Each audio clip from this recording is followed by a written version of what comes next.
parle de démocratie, on parle bien sûr de choisir des élus.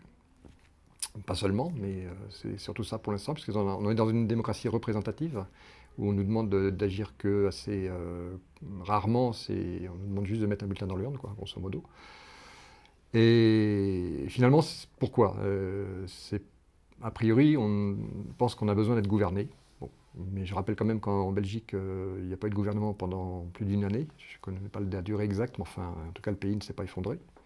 Donc on peut se demander si ce besoin d'être gouverné, il est si important que ça. Et donc ce système qui nous gouverne, entre guillemets, est sur de mauvaises bases à mon avis. Et en plus, ceux qui le tiennent sont en fait des gens qui ne sont pas n'importe qui, c'est des gens issus de ce que moi j'appelle l'oligarchie, c'est-à-dire des gens qui ont beaucoup de pouvoir au départ du point de vue économique, qui sont issus des grandes écoles, qui sont ou issus de quartiers dans lesquels ils ont réussi, par leur ambition, à prendre du pouvoir, et ensuite on peut monter les échelons comme ça, progressivement. Alors évidemment, ceux qui prennent ce pouvoir sont des gens plus ambitieux que la moyenne, ils sont aussi souvent manipulateurs et souvent aussi paranoïaques. Et c'est comme ça qu'ils arrivent à éliminer leurs concurrents, y compris d'abord parmi leurs proches, et puis ensuite parmi les concurrents des autres partis politiques. Et en fait, tant qu'on est dans un système où on élit des gens qui ont suivi ce parcours-là, il n'y aura pas d'évolution dans le sens d'une meilleure démocratie, puisqu'on n'aura toujours que des gens qui ne seront arrivés là qu'en éliminant les autres. Alors qu'il faudrait une démocratie beaucoup plus participative, où on fasse travailler ensemble des gens qui ne cherchent pas forcément le pouvoir, mais qui ont soit des compétences, soit des bonnes idées, soit de la bonne volonté pour travailler pour l'intérêt général, et qui peuvent réfléchir sur les dossiers.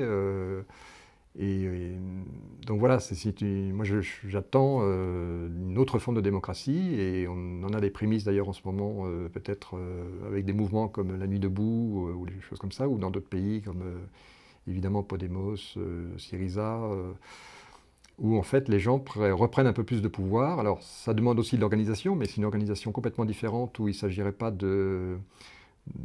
où il s'agirait justement de faciliter la discussion entre les gens, comme par exemple par des systèmes d'assemblée générale avec des mouvements, des signes de la main, comme ça commence à se mettre en place. Et donc, voilà, si on arrive à faire prendre conscience aux gens qui peuvent retrouver du pouvoir grâce à cette nouvelle forme de discussion, ou en tout cas de rassemblement, et ensuite à choisir un mode de fonctionnement qui permettrait de se passer du personnage charismatique qui pourrait... Donc voilà, le problème c'est ça, c'est qu'aujourd'hui il y a beaucoup trop de gens qui pensent qu'il y a une personne qui doit guider l'ensemble du système, en fait, alors qu'en fait c'est pas du tout ça. Il faudrait finalement quelques personnes un petit peu compétentes, peut-être, qui aient un peu plus de capacité pour faire certaines choses, mais globalement c'est pas à une personne de décider, même pas à un gouvernement de décider, ça doit être quelque chose de beaucoup plus vaste, quoi. Donc bon, voilà, c'est très compliqué de sortir d'un système qui est assez verrouillé.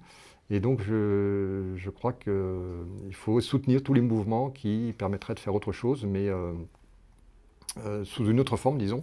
Voilà.